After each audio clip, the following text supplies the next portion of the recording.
Hello Jharkhand, welcome to LEG. आज के इस क्लास का टॉपिक है झारखंड जीके। और अब और आगामी क्लास से आपको फुल 40 क्वेश्चन का सेट मिलेगा झारखंड जीके के लिए। क्लास शुरू होता है क्वेश्चन के साथ। तो आज का क्वेश्चन है, रांची जिले का लिंगानुपात कितना है। ऑप्शंस है 938, 943, 949 और 953। तो इस क्वेश्चन का आप लोग आंसर कीजिए। बाकी टेलीग्राम से कनेक्ट जरूर रहिएगा, वहाँ पे बहुत सारा चीज़ आपको मिल जाएगा, जैसे पीडीएफ है, एग्जाम से रिलेटेड इन्फॉर्मेशन है और भी बहुत सारा चीज़, नॉलेज से रिलेटेड चीज़ें शेयर किया जाता है। बाकी वीडियो को लाइक जरूर कर दीजिएगा और शेयर भी जरूर कर दें। जेएसएससी सीजीएल एग्जाम 2023 के लिए मात्र 61 डेज बचा हुआ है, तो तैयारी कैसा चल रहा है जरूर बताइएगा। बाकी प्रॉपर आप लोग रिवीजन भी करते रहिएगा, ओके। और यह लेक्चर आपको किसी भी एग्जाम में फायदा पहुंचाएगा जहां भी झारखंड जीके पूछा जाता है।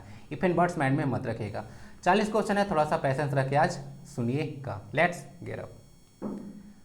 पहला क्वेश्चन है, काफी इंपॉर्टेंट क्वेश्चन है। कुरमाली भाषा पर प्रथम शोध किसने किया था। तो कुरमाली भाषा पर प्रथम शोध डॉक्टर नंदकिशोर सिंह जी ने किया था, तो इनको याद रखिएगा। झारखंड में जितनी भी भाषाएं हैं ना, उसको 3 कैटेगरी में बांटा जा सकता है। कुछ रिलेटेड इन्फॉर्मेशन सुनिए। तो 3 कैटेगरी में कौन कौन कैटेगरी में बांटा जा सकता है। तो पहला आता है ऑस्ट्रो एशियाटिक समूह। तो ऑस्ट्रो एशियाटिक समूह में जो भाषा आता है उसमें तो 2 भाषा तो कम से कम आपको पता होना चाहिए। सबसे पहला आता है संथाली, एक आता है मुंडारी। तो संथाली है, मुंडारी है, हो भाषा है, भूमि जैसा भाषा आता है, वह सब ऑस्ट्रो एशियाटिक समूह के अंतर्गत आता है। दूसरा समूह आता है द्रविडियन समूह। तो द्रविडियन समूह में 2 भाषा आपको पता होना चाहिए, एक होता है मालतो भाषा, एक होता है कुड़ुक, जो उरांव लोगों का है। तो 2 भाषा तो आपको एकदम क्रिस्टल क्लियर होना चाहिए कि होता ही है द्रविडियन समूह के अंतर्गत, बहुत पूछा गया है। नेक्स्ट आता है आपका इंडो आर्यन, थर्ड जो कैटेगरी है। तो इंडो आर्यन के लिए आपको मैं ट्रिक दिया था, याद है किसको, BANS, बंस, उसका PK2 बताया था कि PK2 को याद रख लीजिएगा। बी से होता है भोजपुरी, ए से होता है अंगिका, एन से होता है नागपुरी, ए से होता है सादरी। तो वंश तो हो गया। बाकी पी से होता है पंच परगनिया, के से होता है खोटा और के से होता है कुरमाली। तो K2 है यहाँ पे, तो 2 के था, एक तो खोटा हो गया, कुरमाली हो गया। तो कुरमाली भाषा के बारे में याद रखिएगा, यह जो है से इंडो आर्यन भाषा समूह के अंतर्गत आता है। तो 3 कैटेगरी में डिवाइड है झारखंड में जितनी भाषाएं हैं, ठीक है। तो डॉक्टर नंदकिशोर सिंह के बारे में याद रखिएगा। प्रथम शब्द किसी भी क्वेश्चन है, कोई भी क्वेश्चन है, उसके पहले अगर प्रथम शब्द से पहला वर्ड लग गया तो वह इंपॉर्टेंट हो जाता है। तो फर्स्ट क्वेश्चन का आंसर इज डन, ठीक है। नेक्स्ट क्वेश्चन है, ग्रह का फेर एक नाटक है, उसके रचयिता कौन है। तो ग्रह का फेर का नाटक के रचयिता है अनंत सहाय अखौरी। जो एग्जाम होगा 40 क्वेश्चन जिसमें पूछा जाने वाला है, उसमें चांस देखिए क्या क्या है। चांस है कि बुक्स एंड ऑथर से भी क्वेश्चन जो है से एक कम से कम रहना चाहिए, ठीक है। सब तो मतलब एक ही जगह से क्वेश्चन तो उठाकर बनाएंगे नहीं, तो एक चांस रखिए कम से कम बुक्स एंड ऑथर से क्वेश्चन आएगा ही आएगा, ठीक है। तो इसलिए इसको तैयारी करके अच्छे से जाना है। और मेरे वेरियस पार्ट देखिएगा, तो बहुत सारी चीज़ मैं डिस्कस कर रहा हूँ। और अब 40 क्वेश्चन का सेट आ रहा है, तो अब इसी तरह से क्वेश्चन आएगा और रिलेटेड इन्फॉर्मेशन शेयर करते रहूँगा। डिटेल में क्लास बहुत सारा मैं डिस्कस कर चुका हूँ, तो सारा पार्ट्स आप लोग देख लीजिएगा। तो ग्रह का फेर अनंत सहाय अखौरी लिखे हैं, याद रख लीजिएगा। एक बुक है द सोल्जर गर्ल ना, द सोल्जर गर्ल्स। तो यह बुक काफ़ी इंपॉर्टेंट बुक है। तो इसके लेखिका है स्वप्निल पांडे। मैं सारा चीज़ यहाँ पे बता दिया हूँ। क्वेश्चन क्या है, किस संस्थान की छात्रा है। तो क्वेश्चन थोड़ा सा इसको घुमा के बनाया गया है। तो सोल्जर गर्ल की राइटर है स्वप्निल पांडे, वह BIT मेसरा की छात्रा है, याद रखिएगा। BIT मेसरा में यह बी का मतलब क्या होता है, बिरसा या फिर बिरला। तो इसका मतलब होता है बिरला, ठीक है ना। तो कंफ्यूज मत कीजिएगा, जेएसएससी ऑलरेडी इस पे क्वेश्चन पूछ चुकी है, ठीक है। कंफ्यूज करके इसीलिए बता रहा हूँ क्योंकि ऐसा ही क्वेश्चन आया था भाई ऑप्शन में, ठीक है। बी से बिरला या फिर बिरसा। तो जो BIT सिंदरी देखे हैं ना, उसमें बी का मतलब बिरसा होता है, ठीक है। तो कन्फ्यूजन को लेकर नहीं जाना है, सारा कन्फ्यूजन दूर रखना है। BIT मेसरा झारखंड में एक डीम्ड यूनिवर्सिटी है, याद रखिएगा। 1996 में इसको जो है से इस्टेब्लिश किया गया था। झारखंड में एक सेंट्रल यूनिवर्सिटी है और 11 जो है से ऐसे सरकारी जो है से यूनिवर्सिटीज़ हैं, याद रखिएगा। और जो सेंट्रल यूनिवर्सिटी है झारखंड में, उसका नाम है CUG, central university of Jharkhand. 2009 में इसको इस्टेब्लिश किया गया था। BIT मेसरा, याद रखिएगा। वहीं के वह छात्रा है स्वप्निल पांडे। बुक का नाम है द सोल्जर गर्ल। क्षेत्रफल के हिसाब से रांची का झारखंड में कौन सा स्थान है, यानी क्षेत्रफल के दृष्टिकोण से रांची का कौन सा स्थान है आपको बताना है। तो रांची जो है तीसरा सबसे बड़ा जिला है, ओके। सबसे पहला कौन है, तो पश्चिमी सिंहभूम, भूलिएगा नहीं, इसको याद रखिएगा। सेकेंड स्थान पे गुमला आता है और थर्ड स्थान पे रांची आता है, ठीक है। तो तीसरा स्थान इसका हुआ।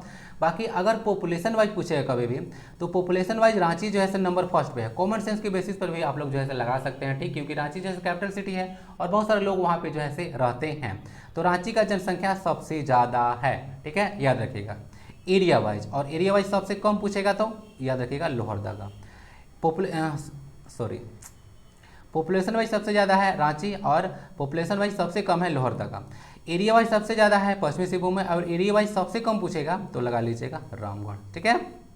तो ये कुछ होता है। तो टॉप 3 कम से कम याद रखिएगा। क्षेत्रफल के हिसाब से रांची जो है तीसरा सबसे बड़ा जिला है झारखंड में। नेक्स्ट क्वेश्चन है, कर्क रेखा झारखंड के कितने जिलों से होकर गुजरती है? ठीक है, ऐसा नहीं है कि सिर्फ रांची के कांके से ही गुजरती है, अलग अलग जिले हैं। तो कर्क रेखा जो है झारखंड के 5 जिलों से होकर गुजरती है, जो कि नाम देख लीजिए। रांची है, लातेहार है, रामगढ़ है, लोहरदगा है और गुमला है। तो 5 जिलों से होकर गुजरती है, जिसमें सबसे ज़्यादा पूछा गया क्वेश्चन वह रांची से पूछा गया कि रांची के किस स्थान से गुजरती है। ठीक है, तो आपको पता होगा मन चिकित्सा संस्थान भी है रांची में, पागलखाना आप लोग बोलते हैं। तो कांके, तो कांके से गुजरती है। ठीक है, आप कर्क रेखा तो पता होगा 23.5 डिग्री नॉर्थ लैटिट्यूड होता है। ठीक है, तो इसके बारे में याद रखिएगा। तो 5 जिले हैं जहाँ से होकर कर्क रेखा गुजरती है।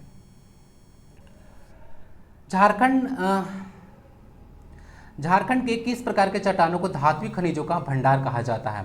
तो इस क्वेश्चन को थोड़ा समझिएगा। तो लिखा है धात्विक खनिजों का भंडार, कहने का मतलब है यहाँ से जो है धातु अधिक मात्रा में निकाला जाता है। तो आप लोग एक चट्टान का नाम सुने होंगे, धारवाड़ क्रम चट्टान।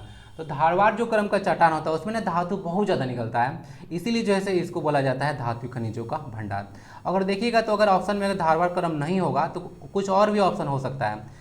कोल्हान क्रम की चट्टानें, कोल्हान क्रम इसीलिए होगा क्योंकि ये जो धारवाड़ क्रम की चट्टानें हैं वो झारखंड में कोल्हान वाले रीजन में काफ़ी ज़्यादा पाया जाता है, इसीलिए इसको कोल्हान क्रम की चट्टानें भी कहा जाता है। ठीक है, ये चीज़ ध्यान रखिएगा। बाकी झारखंड में कोल्हान जो है एक प्रमंडल है, लेटेस्ट प्रमंडल है। 2003 में इसको बनाया गया था, जिसमें टोटल 3 जिले आते हैं, पूर्वी सिंहभूम, पश्चिमी सिंहभूम और सरायकेला खरसावां। ठीक है, और हेडक्वार्टर इसका चाईबासा में है, जो कि पश्चिमी सिंहभूम में पड़ता है। ठीक है, तो कोई दिक्कत यहाँ पे नहीं होगा। धात्विक खनिजों का भंडार धारवाड़ क्रम के चट्टानों को कहा जाता है। नेक्स्ट क्वेश्चन, राजमहल ट्रैप। अपने आप में जो है एक वर्ड काफ़ी ज़्यादा इंपॉर्टेंट है। तो राजमहल ट्रैप का विस्तार झारखंड के किस हिस्से में है? तो ये ना आपको देखिएगा तो साहेबगंज किधर पड़ता है, अगर झारखंड का देखिएगा इधर तो साहेबगंज इधर पड़ता है, पाकुड़ इधर पड़ता है ना। तो ये जो अगर देखिएगा इधर से हट से यहाँ से जो रांची है तो वहाँ से देखिएगा तो उत्तर आता है, इधर पूरब आता है। तो उत्तर पूर्वी हिस्से में जो है ना इसे राजमहल ट्रैप पड़ता है।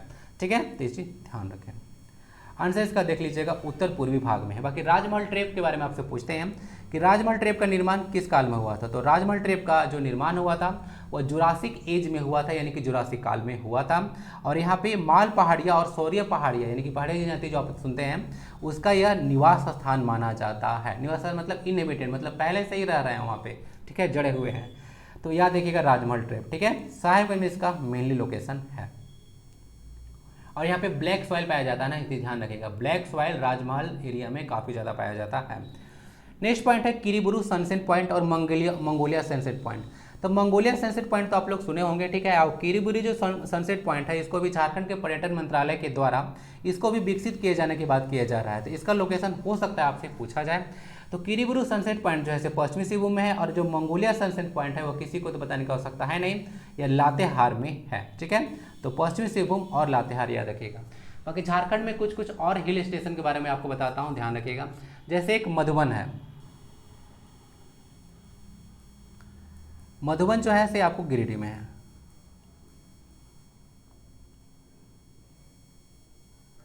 मधुबन याद रख लीजिएगा। और एक आता है ये कभी माइंड पे नहीं है, आजकल तबीयत खराब चल रहा है ना, बहुत सारी चीज़ बोल रहा हूँ, आएगा तो बता दूंगा।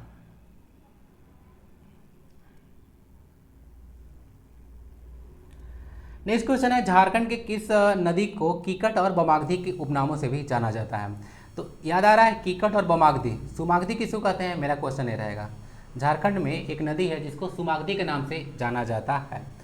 इसका आंसर होगा पुनपुन। तो पुनपुन नदी के बारे में याद रखिएगा। यह पलामू से ही निकलती है यह नदी, और बाद में जाकर गंगा नदी में मिल जाती है। तो यह किसकी सहायक नदी हुई?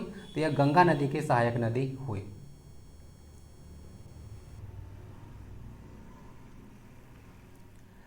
नेक्स्ट क्वेश्चन है, पलामू किला जिसको लोकली देखिए चलानी किला के नाम से भी जाना जाता है, किस नदी के किनारे स्थित है? गए कहीं पलामू किला? आइए कहीं पलामू घुमाते हैं। तो पलामू जो किला है जिसको चलानी किला के नाम से जाना जाता है वह ओरंगा नदी के तट पर जो है से सिचुएटेड है। इसको याद रखिएगा। ओरंगा नदी के बारे में आपसे पूछेगा तो किसकी सहायक नदी है? तो ओरंगा नदी है जो है से अमानत नदी की सहायक नदी है। अमानत जो है से बाद में नॉर्थ कोयल रिवर मिल जाती है, तो नॉर्थ कोयल के सहायक हुआ। यह नदी, और नॉर्थ कोयल जाकर अगर सोन नदी मिल जाती है और सोन आगे जाकर गंगा नदी मिल जाती है, तो इस तरह से कुछ कहानी होता है। ठीक है, याद रखिएगा। ये जो अमानत रिवर है ना, वो काफ़ी इंपॉर्टेंट रिवर है, यह हजारीबाग पठार से निकलती है। और बाकी चतरा में आपको पता होगा लावालोंग वाइल्ड लाइफ सेंचुरी है, तो उसका यह दक्षिणी सीमा बनाती है, वहाँ से बहते हुए नॉर्थ कोयल रिवर में मिलती है। ठीक है, तो पलामू किला के बारे में याद रखिएगा।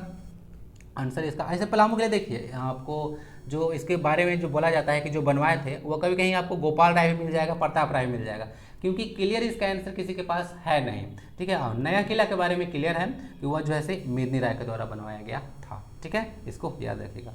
लोकली चलानी किला भी इसको बोलते हैं, सतवरवा के आसपास है पलामू में। झारखंड में अय्यर बांध किस नदी पर निर्मित है? अय्यर बांध के बारे में नाम सुने हैं, तो यह जो है से आपको दामोदर नदी पे है। तो दामोदर नदी के बारे में कहा जाता है कि झारखंड की सबसे लंबी नदी है और सबसे प्रदूषित नदी भी है, और इसके बारे में कहा जाता है कि यह रिफ्ट वैली से भी होकर बहती है। ठीक है, हजारीबाग और रांची जो पठार है उसके बीच जो है से यह रिफ्ट वैली से होकर गुजरती है। निकलती कहाँ से है दामोदर नदी? तो दामोदर नदी टोरी से निकलती है, लातेहार से। ठीक है ना, पलामू मत लगाइएगा। ये जो लातेहार है वह 2001 में जो है से पलामू से अलग हो गया था। ठीक है, तो अब जो है से टोरी जो है से लातेहार में चला गया, तो इसका सही लोकेशन रहेगा दामोदर नदी का उद्गम स्थल लातेहार। ठीक है, इसको याद रखिएगा। इसको देव नदी के नाम से भी जाना जाता है। और भी डिस्कस करूंगा, आज क्वेश्चन काफी ज्यादा है, दामोदर नदी के बारे में आ जाएगा। झारखंड की ब्राह्मणी नदी का उद्गम स्थल कौन सा है? तो ब्राह्मणी नदी जो है से निकलती है दुधवा पहाड़ी से। ठीक है, और यह है दुमका में, तो इसको याद रखिएगा। ब्राह्मणी नदी, दुधवा पहाड़ी, दुमका। बाकी दुमका में काफ़ी इंपॉर्टेंट रिवर है जिसका नाम है म्यूराक्षी रिवर, जिसको मोर नदी के नाम से भी जाना जाता है, और झारखंड के एकमात्र नौकागम्य नदी है। और दुमका में ही देखिएगा तो सबसे बड़ा नदी पुल अगर बोलिएगा तो इसी पर बनाया गया है, म्यूराक्षी रिवर पर। 2340 मीटर लंबा पुल है। ठीक है, इसको ध्यान रखिएगा। तो दुधवा पहाड़ी याद रहेगा। दुमका कौन सी नदी निकलती है? ब्राह्मणी रिवर। ठीक है, चलिए, तो ब्राह्मण लोग दूध पीते हैं। ठीक है, याद रखिएगा, मीट मछली नहीं खाते हैं। रांची के किस जलप्रपात को जोन्हा जलप्रपात की बहन कहा जाता है? ठीक है, तो आज तक तो आप लोग पढ़े होंगे कि पृथ्वी को जुड़ा हुआ बहन किसको कहते हैं? तो शुक्र को कहते हैं। तो अब नया क्वेश्चन पढ़ लीजिए, जोन्हा प्रपात की बहन। तो जोन्हा प्रपात की बहन जो है सीता फॉल को कहा जाता है। पहले डिस्कस किया था कि जो सीता फॉल है वह रांची में ही है, तो इसको बहन क्यों कहा जाता है? तो देखिए, भाई बहन कौन होते हैं? तो भाई बहन वही होते हैं जिनका जो माता होती है वह एक ही होती है। ठीक है, ऐसे सबको आप लोग बन सकते हैं भाई बहन। ठीक है, रक्षाबंधन भी आ रहा है, लेकिन एक्चुअली में होता क्या है कि अगर एक माता है तो उसके अलग अलग संतान है, तो वो सब भाई बहन कहलाते हैं। तो ये देखिएगा, तो जो सीता जलप्रपात है ये भी रारू नदी पे बनता है, और जो जोन्हा जलप्रपात है ये भी जो है से रारू रिवर पे ही बनता है, यानी दोनों का जो नदी है वह सेम ही है, यानी कि दोनों का जो माता है वो एक ही है, इसीलिए इन लोगों को जो है से भाई बहन कहा जाता है। जिससे याद रखिएगा, सीता जलप्रपात को जोन्हा जलप्रपात की बहन कहा जाता है, तो कोई डाउट इसमें होगा नहीं। जोन्हा जलप्रपात को एक और नाम से जाना जाता है जिसको बोलते हैं गौतम धारा। ऐसा कहा जाता है कि गौतम बुद्ध ने इस जलप्रपात में स्नान किया था। ठीक है, ऐसा कुछ कहानी है। ये सारा दोनों का लोकेशन रांची डिस्ट्रिक्ट में है, रांची यानी कि the city of waterfalls. IFSR क्या है? यह इंडियन फॉरेस्ट सर्वे रिपोर्ट, काफ़ी इंपॉर्टेंट रिपोर्ट रहेगा। ठीक है ना, देखिए एग्जाम में आपका जो 40 क्वेश्चन आ रहा है, तो जितना भी रिपोर्ट है उसमें देखिए सब क्वेश्चन तो आएगा नहीं ना, एक मतलब कभी कभी लोग कभी कॉल करेंगे या फिर मैसेज करेंगे, सर ये क्वेश्चन आएगा, कौन जानता है कि क्या आएगा? आपको सब पढ़ के जाना होगा।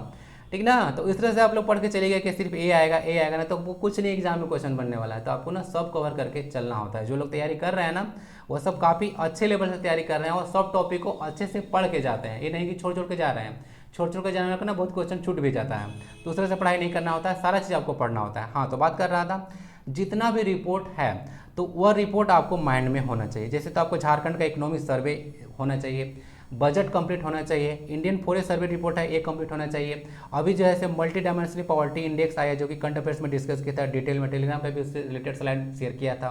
तो वह सब जितने भी रिपोर्ट आए हुए हैं, इंडेक्सेस आए हुए हैं, उससे क्वेश्चन जो है से डाला जा सकता है। इंपॉर्टेंट पॉइंट बनता है यह। ठीक है, तो ये भी आपको कवर करके चलना होता है, इसलिए तो आपको मैं करंट अफेयर्स पढ़ाता हूँ। अभी तो 7 दिन से मैं गायब था खुद ही, देखिए सारा कंटिन्यू करूँगा धीरे धीरे। हाँ, तो बात किया जा रहा था इंडियन फॉरेस्ट सर्वे रिपोर्ट के अनुसार झारखंड में कुल वनों का क्षेत्रफल कितना है। ठीक है, परसेंटेज नहीं पूछा है, क्षेत्रफल पूछा है। ये भी क्वेश्चन इंपॉर्टेंट रहेगा। झारखंड देखिएगा तो डायरेक्ट डेटा पूछ देता है कि झारखंड का पॉपुलेशन जो है कितना है। ठीक है, तो डायरेक्ट आपको याद रखना होगा 329 88 134, तो आपको पूरा याद करना ही पड़ेगा। ठीक है, क्योंकि झारखंड जी के आप पढ़ रहे हैं तो क्वेश्चन पूछा ही जा सकता है। तो इसका टोटल एरिया है 23,721.14 किलोमीटर स्क्वायर। ठीक है, और परसेंटेज वाइज पूछेगा तो 29.76%। ठीक है, इसको ध्यान रखिएगा। अभी मैं कभी देखता हूँ कोई पढ़ा रहे हैं 29.62%। ये डेटा आपको नहीं लिखना है, ये पुराना डेटा है। ठीक है, 2019 का जो रिपोर्ट था उसके अनुसार नया डेटा 29.76% ही है। ठीक है, तो ये आपको याद रखना है। बाकी पर्यावरण कुलन के लिए 33% जो है फॉरेस्ट चाहिए होता है। ठीक है, चलिए, ये था Indian forest survey report. Total area बता दिया, परसेंटेज बता दिया, याद रखिएगा। पिछला डेटा नहीं लिखना है, ये डेटा आपको लिखना है।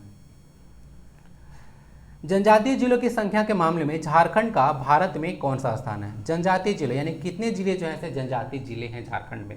तो झारखंड में टोटल 17 जिले जो जनजातीय जिले हैं, और इस तरह से नंबर देखिएगा तो झारखंड का तीसरा आता है।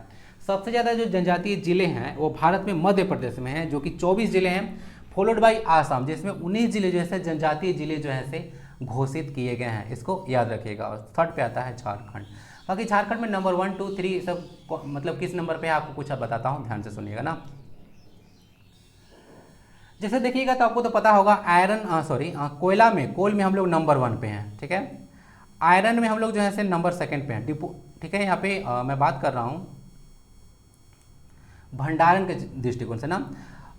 कोल हो गया, आयरन हो गया। कॉपर में जो है हम लोग 3rd स्थान पे आते हैं डिपॉजिट के मामले में, कॉपर में 3rd है।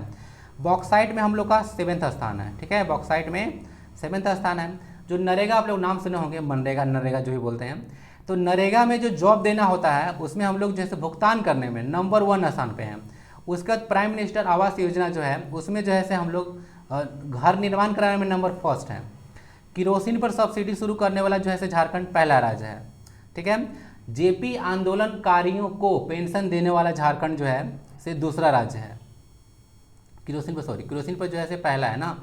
जेपी आंदोलनकारियों को पेंशन देने वाला जो है झारखंड दूसरा राज्य है। और ट्राइबल एटलस जारी करने वाला भी झारखंड दूसरा राज्य है उड़ीसा के बाद। ये सब कुछ याद रखिएगा, और भी चीज़ आते रहेगा माइंड पे तो बताते रहूँगा।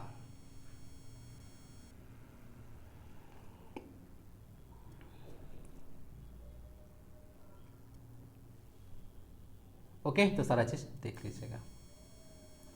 और हाँ, अभी पेट्रोल पर भी सब्सिडी शुरू किया गया था ना, ये भी क्वेश्चन डिस्कस कर देता हूँ जो कि करंट अफेयर्स में था। इसको शुरू किया गया था 26 जनवरी 2022 को। पेट्रोल पर सब्सिडी शुरू किया गया था, जिसमें 1 लीटर पर 25 रुपया जो है सब्सिडी दिया जाता है।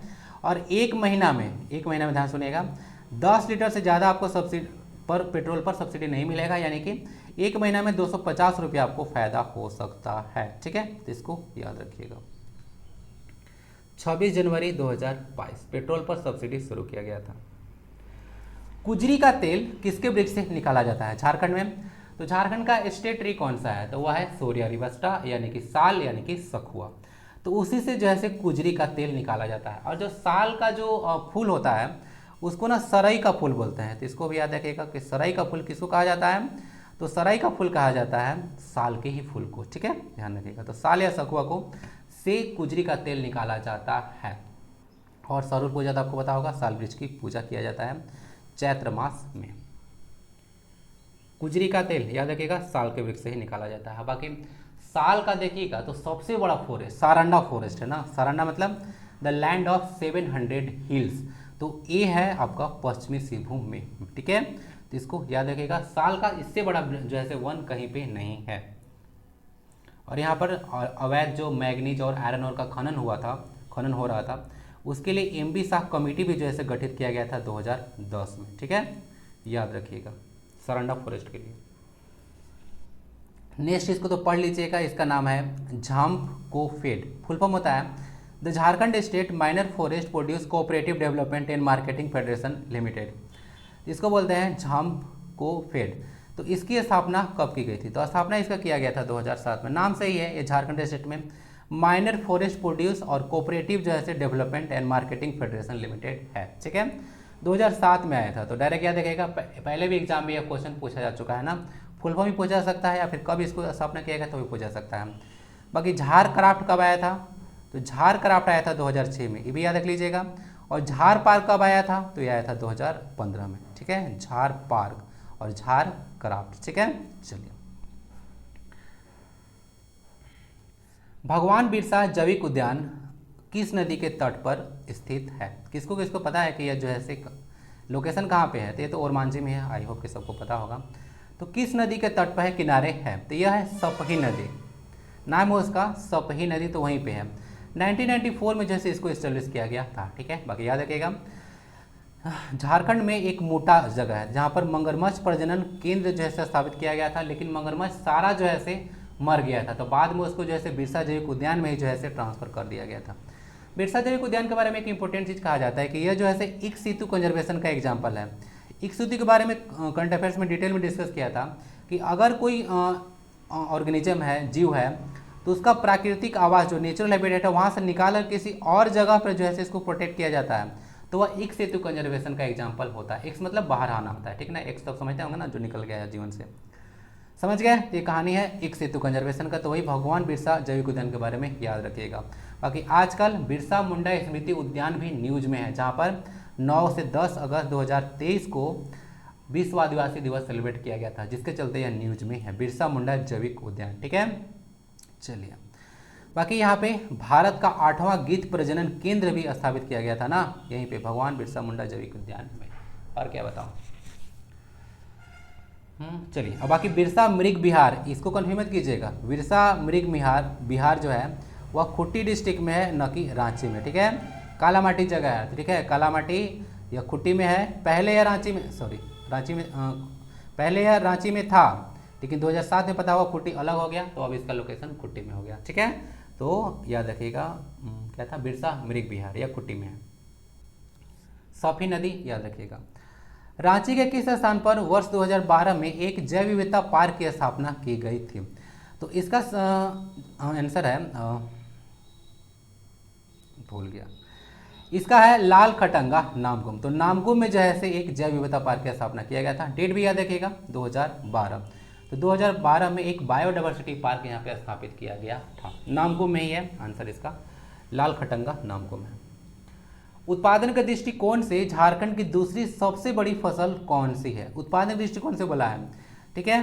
तो सबसे बड़ा फसल झारखंड में कौन सा है, तो आता है सबसे पहले ना राइस सबसे ज़्यादा, और उत्पादन में देखिएगा तो सेकेंड स्थान पे मक्का आता है, और थर्ड स्थान पे आता है आपका गेहूं, ठीक है।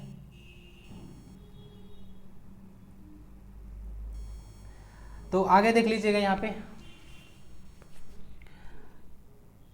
आंसर इसका मक्का हो गया। बाकी यहाँ पे कुछ डिस्कस करना चाहूँगा। राइस का देखिएगा सबसे ज़्यादा उत्पादन जो होता है वह सिंहभूम वाले रीजन में होता है ना, सिंहभूम वाले रीजन में होता है सबसे ज़्यादा चावल। मक्का जो है सबसे ज़्यादा पलामू में होता है, और गेहूं भी सबसे ज़्यादा पलामू में ही होता है। तो ये सब कुछ याद रखिएगा। बाकी पलामू में ग्रेफाइट सबसे ज़्यादा है, ठीक है, जिससे ग्रेफाइट होता है और जिससे ग्रेम भी होता है, ठीक है। तो इसको याद रखिएगा, चना है, मक्का है, ग्रेफाइट है, सबका सबसे ज़्यादा उत्पादन पलामू डिस्ट्रिक्ट में ही होता है। राइस ऑलरेडी क्वेश्चन पूछा चुका है, सिंहभूम में सबसे ज़्यादा होता है, मक्का जो है पलामू में सबसे ज़्यादा होता है। तो ये सब कुछ याद रखिएगा। झारखंड में 3 तरह के जो है फसल हैं, जो कि आपको पता होगा, रबी, खरीफ और जायद होता है।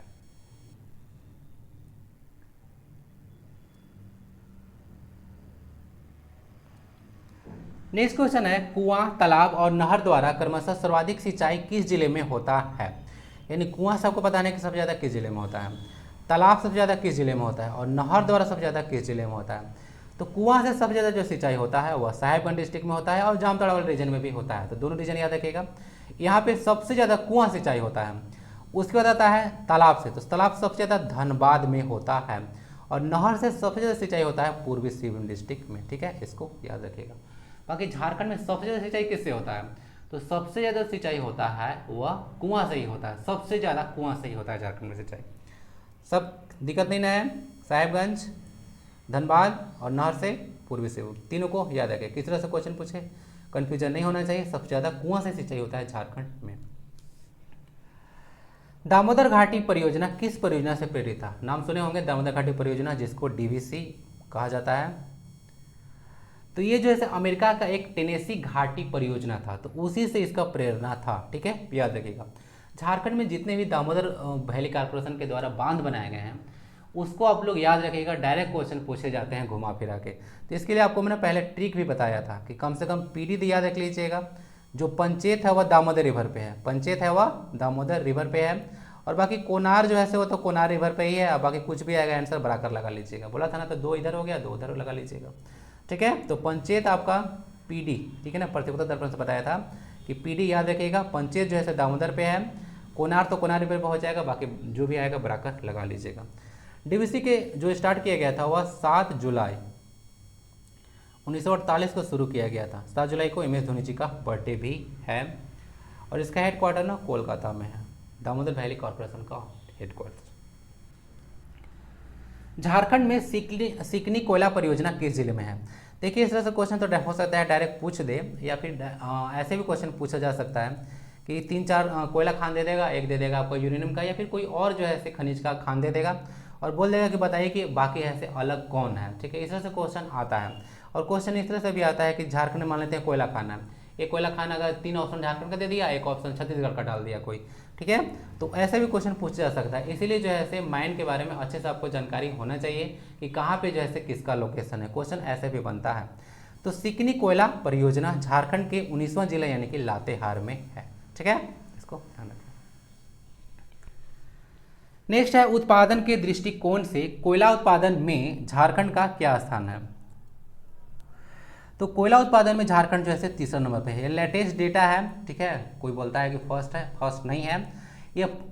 मैं जैसे कि पहले ही बोल चुका हूँ, भंडारण यानी कि जो स्टोरेज है उसमें झारखंड नंबर 1 है कि हाँ सबसे ज़्यादा कोयला यहाँ पे है। लेकिन जो टाइम टू टाइम होता क्या है कि प्रोडक्शन कम ज़्यादा होते रहता है। तो अभी नंबर 1 पे जो है छत्तीसगढ़ है। ठीक है, उसके बाद जो है उड़ीसा है, और 3rd स्थान पे झारखंड है। तो उत्पादन के दृष्टिकोण से पूछेगा तो झारखंड का स्थान अभी 3रा है, याद रखेगा। ठीक है, कोई दिक्कत नहीं होनी चाहिए। नंबर 1 पे छत्तीसगढ़, यानी कोयले का सबसे ज़्यादा उत्पादन होता है छत्तीसगढ़ में, followed by Odisha and Jharkhand. तो Jharkhand is 3rd and in the production of कोल।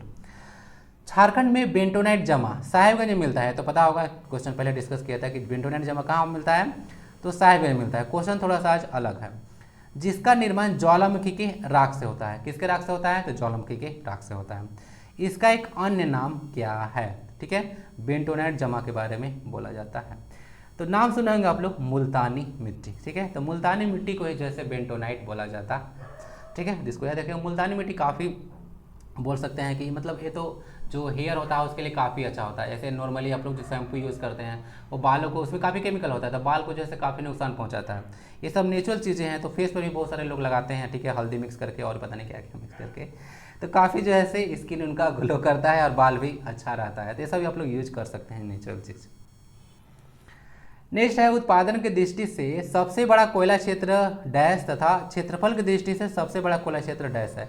यानी कि आपको उत्पादन के दृष्टिकोण से भी सबसे बड़ा कोयला क्षेत्र बताना है, और स्टोरेज मतलब मत बोलिए सॉरी, भंडारण के दृष्टिकोण से भी आपको बताना है कि सबसे बड़ा कौन सा है। तो सबसे बड़ा अगर देखिएगा उत्पादन के दृष्टिकोण से, तो यह झरिया जो है कोलफील्ड आता है, और सेकेंड पे आता है कर्णपुरा। ठीक है, इसको याद रखिएगा। झरिया धनबाद में है और कर्णपुरा तो एक डिस्ट्रिक्ट में है नहीं। तो आंसर इसका समझ गए, झरिया सबसे बड़ा है उत्पादन दृष्टिकोण से, और क्षेत्रफल दृष्टिकोण से पूछेगा तो कर्णपुरा है। जैसे कि बोला कर्णपुरा एक डिस्ट्रिक्ट में है ही नहीं, तो सबसे यह बड़ा हो जाता है। झारखंड में जादूगोड़ा, उसके बाद है यहाँ पे नरव पहाड़ और तुराम डी का संबंध किस खनिज से? इस तरह से क्वेश्चन आपको पूछा जा सकता है। तो जादूगोड़ा ना अपने आप में जैसे काफ़ी इंपॉर्टेंट जैसे टर्म है, और सबको इससे परिचित भी होंगे। तो जादूगोड़ा देखकर सब कुछ जान गए होंगे कि यह एक यूरेनियम का खान है। बाकी सारा चीज़ भी देख लीजिएगा, यह नरव पहाड़ भी है और तुराम डी, सब जो है यूरेनियम के लिए फेमस है। झारखंड में देखिएगा तो ना फेमस है जादूगोड़ा। तो यहाँ पे 1967 में UCIL यानी कि uranium corporation of India limited, देख रहे हैं ना किस तरह से हो रहा है। मतलब लंबी बीमारी से जैसे अभी मतलब उबर कर आया हूँ, तो ना बहुत सारा चीज़ नहीं याद नहीं आ रहा है, मतलब बहुत सारा चीज़ ना भूल रहा हूँ। जैसे अभी लास्ट कुछ देर पहले क्वेश्चन एक भूल गया। तो UCIL के बारे में याद रखेगा, ये होता है uranium corporation of India limited. 1967 में इसको इस्टेब्लिश किया गया था। जादूगढ़ में। बाकी झारखंड में पूरे भारत बोलिए सबसे पहला जो है से यूरेनियम खोजा गया था जादूगढ़ में ही 1951 में, लेकिन उसका खनन शुरू हुआ था 1967 से, ठीक है, वही जब फैक्ट्री यहाँ पे लगा तब। ये सब पूर्वी सिंहभूम में है, ठीक है, जादूगढ़ पूर्वी सिंहभूम में है ना, ये सब ध्यान रखिएगा। झारखंड के किस जिले में प्रथम सीमेंट उद्योग की स्थापना किया गया था? प्रथम वर्ड लग गया, अगेन इंपॉर्टेंट क्वेश्चन हो गया। तो प्रथम सीमेंट उद्योग जो लगा था वह जपला में लगा था, ठीक है, याद रखिएगा, पलामू में, और डेट भी याद रखिएगा 1921। तो 1921 जपला में झारखंड में पहला सीमेंट फैक्ट्री लगा था। नेक्स्ट है एचईसी के तहत कितने संयंत्रों का निर्माण किया गया था? तो इसके तहत जो 3 संयंत्र जो है से लगाया गया था। देखिए इसका 3 मशीनरी है। एचईसी ना अभी हाल में काफ़ी ज़्यादा न्यूज में है, क्योंकि अभी जो है से ये आर्थिक संकट से गुजर रहा है, और इसका बहुत सारा देखिएगा तीनों जो यहाँ पे आप देख रहे हैं संयंत्र है वो तीनों जो है से बंद कर दिया गया है। इसका सीएमडी ऑफिस भी जो है से बंद कर दिया गया है मजिस्ट्रेट के ऑर्डर से। बहुत सारे इस पर कर्जा था अलग अलग, जैसे राउरकेला स्टील प्लांट देखिएगा तो वहाँ से भी इसको कर्जा लिया गया था, तो उसको चुकाया नहीं गया था। और चंद्रयान 3 जो लॉन्च हुआ उसको लॉन्चिंग पैड भी यहीं पे बना गया है। बहुत सारा काम होता है एचईसी में, ठीक है, ऐसे तो पता नहीं चलता है कि झारखंड में है, ठीक है, क्या क्या हो रहा है, लेकिन बहुत सारा इंपॉर्टेंट चीज़ एचईसी में बनता है। तो चंद्रयान 3 का लॉन्चिंग पैड भी यहीं पे बना था, लेकिन ये आर्थिक संकट से गुजर रहा था, अभी इसको बंद कर दिया गया। अभी तो 5-6 दिन से तो न्यूज़ देख ही नहीं रहा हूँ क्या हो रहा है इसका, देखता हूँ फिर क्या होता है। तो 3 जो संयंत्र है उसको ध्यान रखिएगा। एचएमबीपी है, ये होता है हैवी मशीनरी बिल्डिंग उस प्लांट, इसका एचएमटीपी होता है हैवी मशीनरी टूल्स प्लांट, और एक होता है फोर्ज एंड फाउंड्री प्लांट। तो 3 प्लांट जो है से इसके तहत कार्यरत थी, ठीक है, अभी तो बंद कर दिया जैसा कि बोला था। तो इसको ध्यान रखिएगा 1958 में इसको इस्टेब्लिश किया गया था, चेकोस्लोवाकिया उसके मदद से इसको बनाया गया था, ठीक है।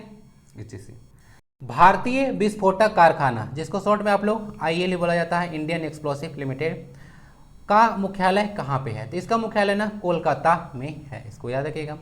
ये जो देखिएगा ये जो आईएल है यानी कि इंडियन एक्सप्लोसिव लिमिटेड कारखाना है, एक सब्सिडरी है यानी कि अनुषंगी है ओरिका कंपनी का, जो कि रसिया का कंपनी है, उसी का एक जो है से इकाई है, ठीक है। तो पूछा जा सकता है कि यह किसका एक अनुषंगी इकाई है? तो ओरिका कंपनी है रसिया का, उसी का एक सब्सिडरी कंपनी है। 1999 में इसको इस्टेब्लिश किया गया था, याद रखिएगा आईएल को। गोमिया बोकारो में है, ठीक है, विस्फोटक कारखाना आप लोग सुने होंगे, बोला जाता है कि गोमिया में है, तो इसको याद रखिएगा। रियाडा का कार्य क्षेत्र कितने प्रमंडल में फैला हुआ है? ठीक है, रियाडा क्या होता है? तो रियाडा होता है Ranchi industrial area development authority, और ये सब क्वेश्चन ऑलरेडी पूछा जा चुका है। रियाडा है, उसी के तर्ज पर जियाडा है, JIADA, एस्पियाडा भी है, SPIADA, एआईडा भी है। तो ये सब आखिर है क्या? तो देखिए जियाडा का फुल फॉर्म होता है Jharkhand industrial area development authority. नाम क्या है? Industrial area development authority. अब क्लियर होगा, इंडस्ट्रियल एरिया को डेवलपमेंट करने के लिए एक अथॉरिटी है। स्पेडा होता है Santhal Pargana industrial area development authority, और AIDA होता है Adityapur industrial area development authority, ठीक है। तो रियाडा का जो कार्य क्षेत्र है, रियाडा क्या होता है? तो Ranchi industrial area development authority. तो इसका ना कार्य क्षेत्र 3 प्रमंडल में फैला हुआ है, और सबसे बड़ा है देखिए अथॉरिटी यही है। अगर देखिएगा तो उत्तरी छोटा नागपुर, जिसमें कितने जिले हैं? टोटल 7 जिले कवर करता है। दक्षिणी छोटा नागपुर कितने जिले कवर करता है? टोटल 5 जिले कवर करता है, तो 7 5 12 हो गया। और पलामू देखिएगा तो इसमें 3 जो है से जिले आते हैं, तो 7 5 12 और 3 15, तो 15 जिलों में यह कार्य करता है रियाडा, ठीक है। तो Ranchi industrial area development authority, इसको याद रखिएगा।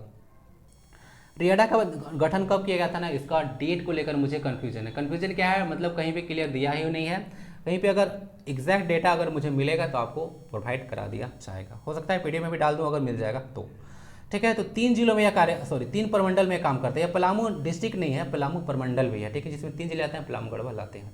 तो 3 प्रमंडल में यह कार्य करता है। फुल फॉर्म में देख लीजिएगा, फुल फॉर्म डायरेक्ट पूछा सकता है। चांस तो ये भी है कि एक फुल फॉर्म भी आपसे पूछा जाए।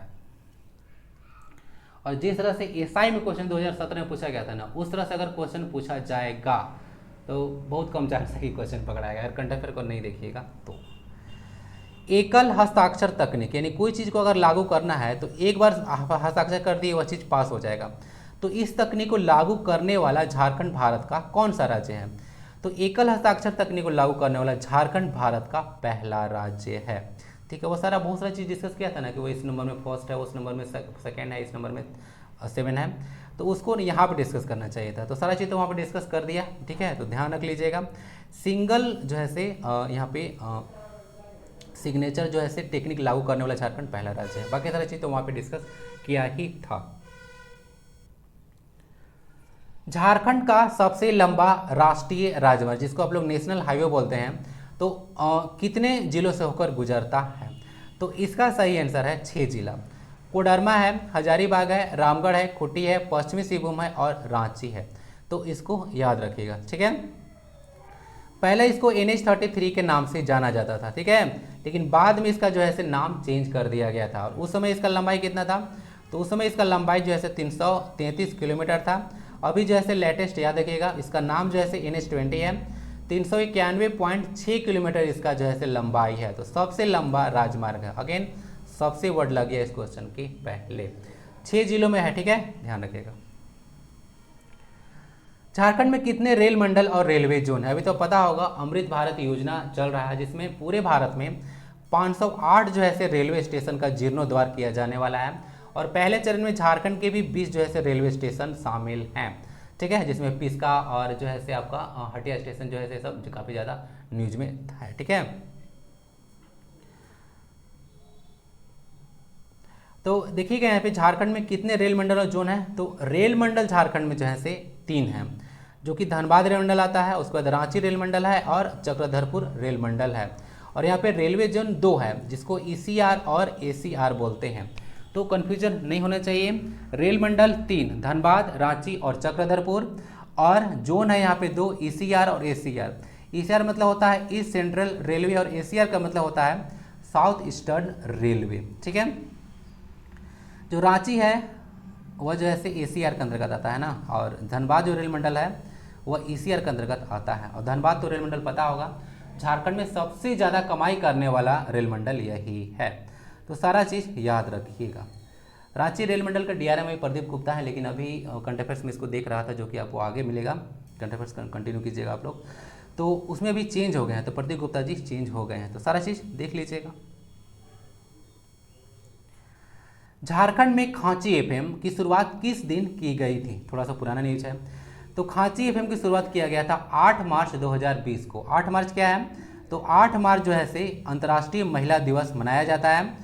तो 8 मार्च को शुरू किया गया था। इसका फ्रीक्वेंसी इंपॉर्टेंट रहेगा, किसके द्वारा शुरू किया गया था ये इंपॉर्टेंट रहेगा, और इसका टैगलाइन क्या है वह आपके लिए इंपॉर्टेंट रहेगा। तो देख लीजिएगा, यह है खांची FM, ठीक है, 90.4 FM, ठीक है, इसको याद रखिएगा। यह रांची यूनिवर्सिटी के द्वारा शुरू किया गया था, एक कम्युनिटी रेडियो है। इसका टैगलाइन है हम सबका रेडियो। इसको देख लीजिएगा, रीड कीजिएगा तो पता चल जाएगा। लिखा है हम सबका रेडियो। तो 90.4 हम सबका रेडियो खांची FM रांची यूनिवर्सिटी के द्वारा यानी कि RU के द्वारा शुरू किया गया था 8 मार्च 2020 को। रांची यूनिवर्सिटी झारखंड का सबसे पुराना यूनिवर्सिटी है, 1960 में इसको इस्टेब्लिश किया गया था। नेक्स्ट क्वेश्चन है, चंद्रपुरा ताप विद्युत गृह की स्थापना कब की गई थी? इसका लोकेशन बोकारो में है ना, चंद्रपुरा ताप विद्युत गृह। इसका निर्माण 1965 में किया गया था DVC के द्वारा, यानी कि दामोदर वैली कॉर्पोरेशन के द्वारा। तो दामोदर वैली कॉर्पोरेशन के द्वारा सिर्फ बांध ही नहीं बनाए हैं, अलग अलग ताप विद्युत गृह भी बनाए गए हैं। ताप विद्युत गृह मतलब हीट से जो है से इलेक्ट्रिसिटी को जनरेट किया जाता है। तो 1965 याद रखें।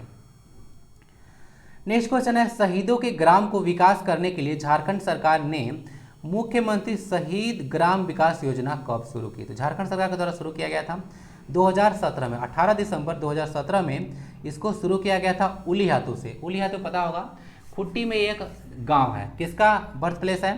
तो यह भगवान बिरसा मुंडा जी का बर्थ प्लेस है, ठीक है। यहीं पे यह 15 नवंबर 1875 को जन्म लिए थे, और बाद में 9 जून 1900 को रांची के जेल में कहा जाता है हैजा से जो है से यह शहीद हो गए थे, ठीक है। ये सब कुछ याद रखिएगा। तो उलीहातू है, तो इसका मेन पर्पस से लिखा हुआ है शहीदों के ग्राम को जो है से विकास करना, इसका मेन पर्पस था। 18 दिसंबर 2017 उलीहातू याद रखिएगा। बोकारो जिले का निर्माण किन 2 जिलों से किया गया था? 1991 में जो है बोकारो जिला बनाया गया था। ट्रिक भी आपको पता होगा, BCG सब कोई पढ़ाते हैं आप लोग को। बोकारो, उसके बाद एक है आपका चतरा और एक गढ़वा, 3 डिस्ट्रिक्ट जैसे 1991 में बना था। तो बोकारो भी था, तो 2 जो ऐसे डिस्ट्रिक्ट से इसको बनाया गया था, एक है गिरिडीह डिस्ट्रिक्ट और एक है धनबाद। तो 2 डिस्ट्रिक्ट से बनाया गया था और इस पे क्वेश्चन ऑलरेडी जेएसएससी पूछ चुकी है। ठीक है, गिरिडीह और धनबाद। रांची जिले का जनसंख्या घनत्व कितना है, और जो क्लास के शुरू में क्वेश्चन पूछा गया था उसका आंसर यहीं पे दिया जाएगा। तो रांची जिले का जो जनसंख्या घनत्व है वह 572 है। ठीक है, कहाँ पे है, यहाँ पे है। बाकी देखिए आपको कम से कम जो उप राजधानी है फिर राजधानी है, तो वो सब तो आपको ना डिटेल में सारा चीज़ पता होना चाहिए। ऐसे तो ये तो झारखंड जी के काफ़ी टफ हो जाता है कि अगर पंचायत की संख्या पूछ दे, कुल गांव की संख्या पूछ दे, प्रखंड पूछ दे, ठीक है, जनसंख्या घनत्व पूछने लगे तो ये क्वेश्चन काफ़ी ज़्यादा जो है टफ हो जाएगा। इसलिए डिस्ट्रिक्ट के बारे में आपको सिलसिलेवार सारा चीज़ पता भी होना चाहिए। तो देख लीजिएगा, लिंगानुपात जो है से आपका 949 है। तो क्वेश्चन पूछा गया था उस समय कि रांची का लिंगानुपात कितना है, तो 949। झारखंड का लिंगानुपात 948 है ना, ध्यान रखिएगा। झारखंड में सबसे ज़्यादा लिंगानुपात पश्चिमी सिंहभूम का है और बाल लिंगानुपात भी सबसे ज़्यादा पश्चिमी सिंहभूम का ही है। शिशु लिंगानुपात रांची का 938 है, रांची का डेटा है। जनसंख्या घनत्व 572 है। झारखंड का जनसंख्या घनत्व 414 है। सबसे ज़्यादा जनसंख्या घनत्व धनबाद का है और सबसे कम सिमडेगा का है। गठन राज्य किया गया था 1899 में और एरिया इसका 5097 किलोमीटर स्क्वायर है। तो है कुछ रांची डिस्ट्रिक्ट के बारे में इंफॉर्मेशन। तो आंसर हो गया जनसंख्या घनत्व 572, जो क्वेश्चन पूछा गया था उसका आंसर 949 है। ठीक है, स्टेट का जो एवरेज है वो 948 है ना। नेक्स्ट और लास्ट क्वेश्चन आता है, झारखंड का सबसे अधिक प्रखंड वाला जिला कौन सा है। तो सबसे वर्ड लग गया, तो सबसे अधिक जो प्रखंड है वह है पलामू में, 21 प्रखंड यहाँ पे है। गढ़वा डिस्ट्रिक्ट में 20 प्रखंड हैं और रांची डिस्ट्रिक्ट में आपको पता होना चाहिए यहाँ पे रांची 18 प्रखंड है। ठीक है, 18। ठीक है, इसमें तो 2 आता है आपका अनुमंडल, जिसमें एक आता है आपका रांची, आज बहुत भूल रहा हूँ, रांची और एक बुंडू है। तो रांची में 14 प्रखंड है और बुंडू में 4 है, तो 14 4 18 हो गया। तो रांची का पता होना चाहिए कि रांची कितना है। दुमका में 10 है ना। ठीक है, याद रखिएगा, सब कैपिटल है तो पता होना चाहिए। इतना सारी चीज़ देख लीजिएगा। पलामू में सबसे ज़्यादा है, 21 प्रखंड यहाँ पे है। तो आज से क्लास के लिए इतना ही। ऐसे ही आपको आगे सीरीज भी मिलता रहेगा। बाकी रिवीजन के पर्पज से पीडीएफ इसका आपको टेलीग्राम पे मिल जाएगा, तो रख लीजिएगा। बाकी सारा चीज़ भी धीरे धीरे मैं कंटिन्यू करूँगा। बाकी वीडियो को लाइक जरूर कर देंगे आप लोग, शेयर भी जरूर कर दीजिएगा। वंदे भारतम, जय हिंद।